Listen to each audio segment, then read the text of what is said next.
Dans l'actualité du 13h15, des vents d'ouest pour balayer la drogue dans 100 pays du monde. Pour préparer la campagne Westerlies de lutte contre la drogue, une trentaine de pays est réunie à Ouagadougou.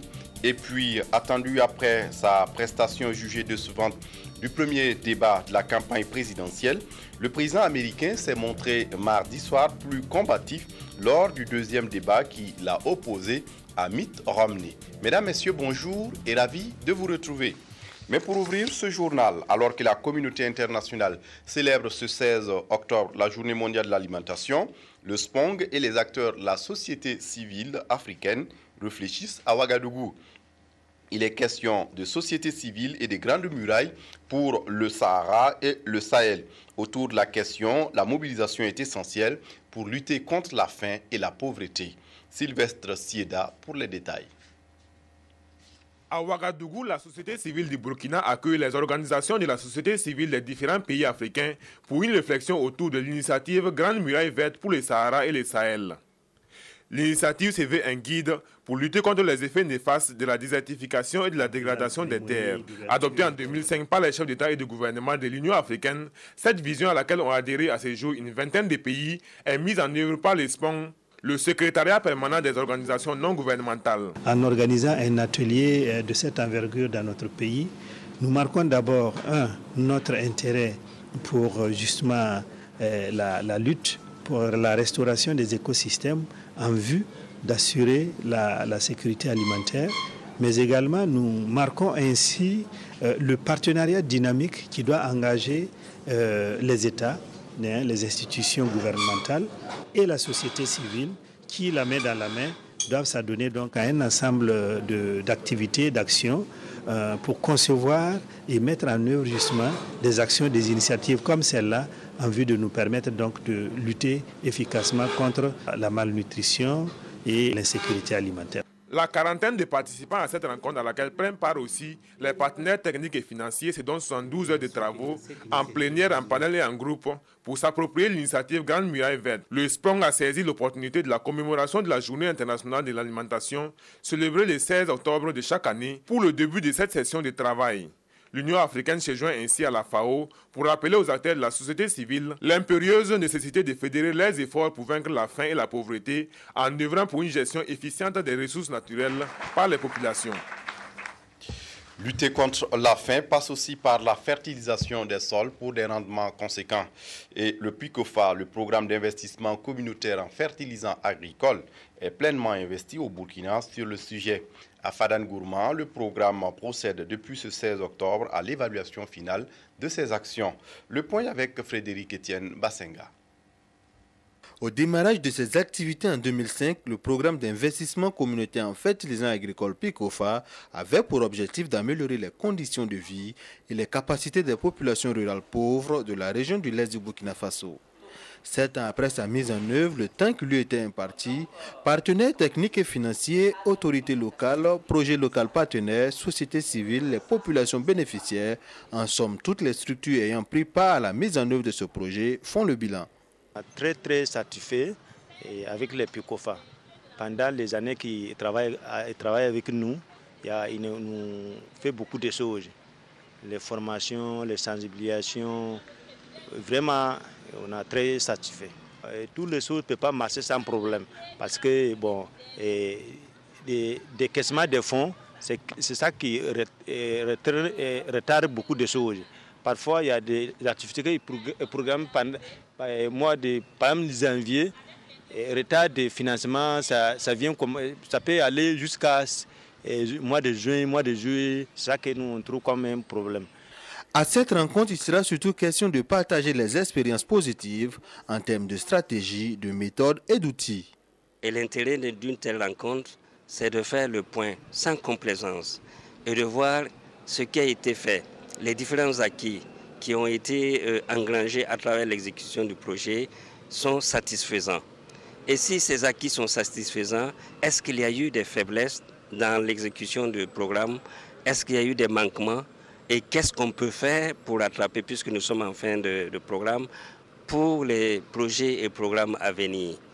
Cette rencontre sera également mise à profit pour échanger sur les voies et moyens pour mieux valoriser les acquis à travers la diffusion et la vulgarisation des bonnes pratiques dans d'autres zones du Burkina Faso.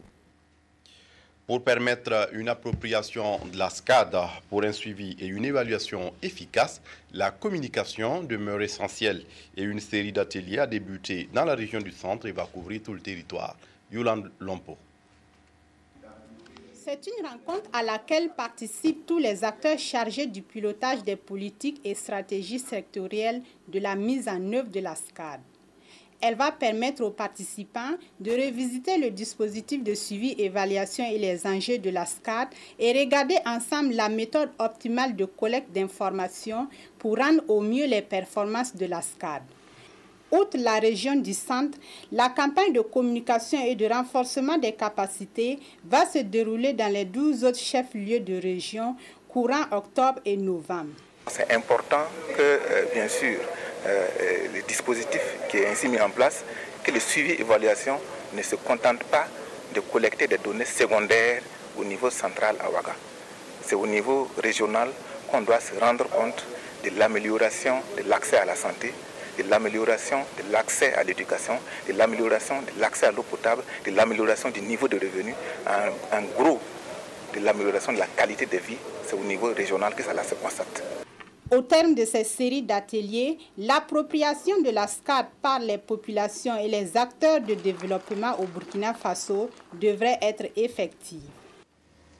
Je vous le disais en titre, des vents d'Ouest pour balayer la drogue dans 100 pays du monde. Pour préparer la campagne des luttes, une trentaine de pays est réunie à Ouagadougou. Dénommée Westerlies, la campagne commence par la formation. Explication avec Tanga Kafando. Westerlies ou Vent d'Ouest, c'est le nom de l'opération conjointe qui se prépare dans le cadre de la lutte contre le trafic de la drogue.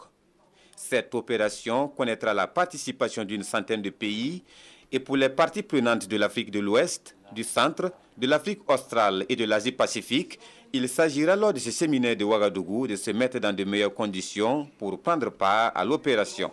Westerlies vise à coordonner les efforts des différentes administrations douanières, renforcer leur coopération et améliorer les échanges d'informations afin de barrer la voie à la contrebande de drogue acheminée par les voyageurs aériens.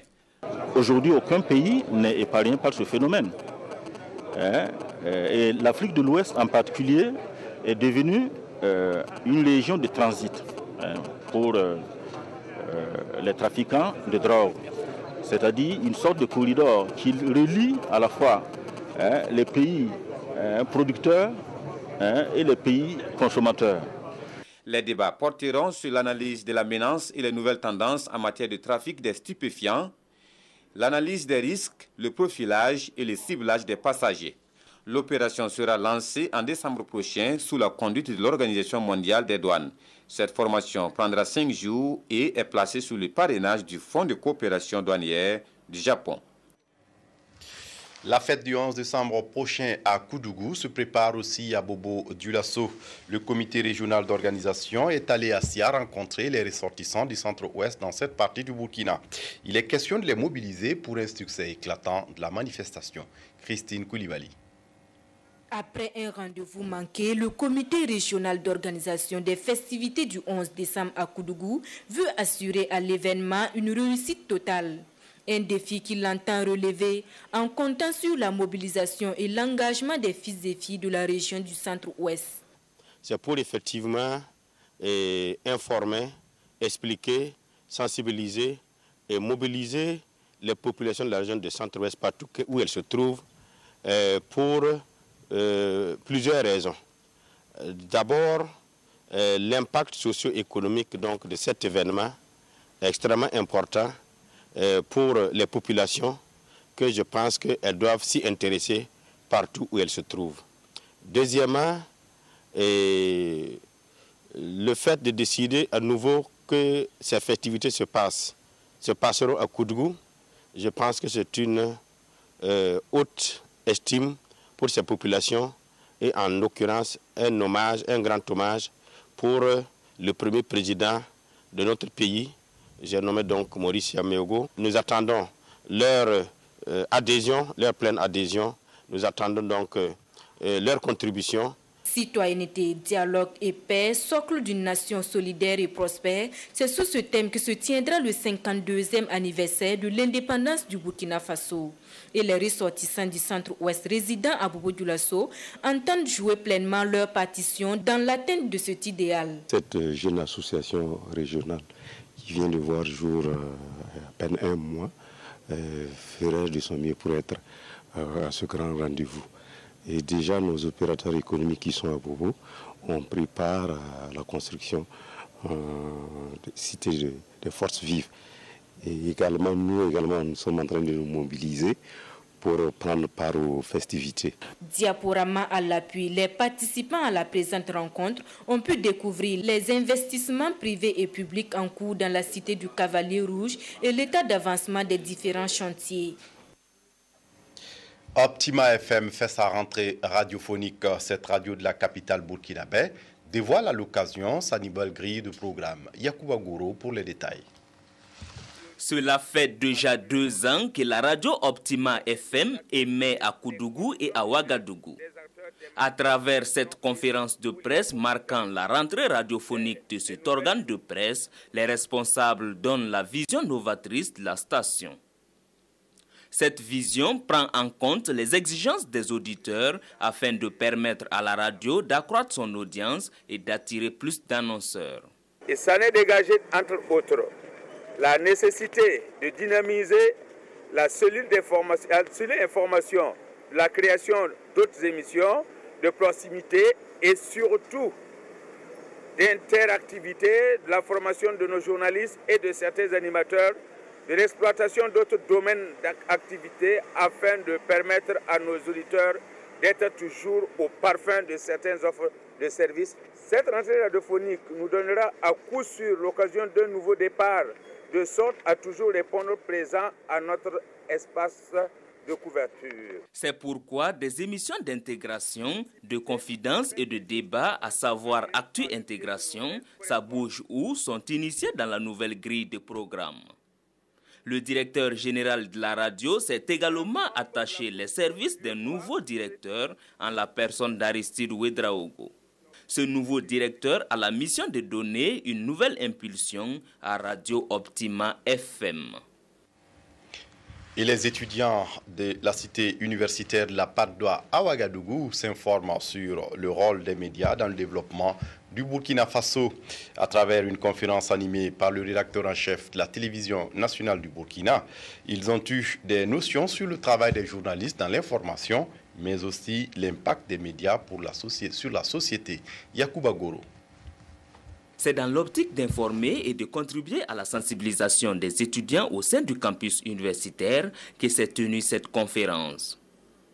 La rencontre va permettre aux étudiants de mieux appréhender le métier du journalisme et aussi de comprendre le rôle que peuvent jouer les médias dans le développement du pays. Nous avons essayé de développer un peu le rôle des médias, la place et l'apport des médias dans le développement du Burkina Faso. Et nous avons aussi discuté d'autres points qui n'ont rien à voir avec ceci, la contribution de la RTB dans le développement de l'environnement médiatique parce qu'ils sont intéressés par ce que la RTB fait et parce qu'ils sont intéressés par notre position. Par rapport à la façon de travailler, en fait, des journalistes, les journalistes, ils ont aussi fait des écoles. On ne travaille pas au hasard dans un média. On suit une ligne éditoriale et il y a une manière de travailler. C'est une école de formation que vous suivez qui vous dit comment est-ce que, si vous êtes journaliste, vous devez travailler.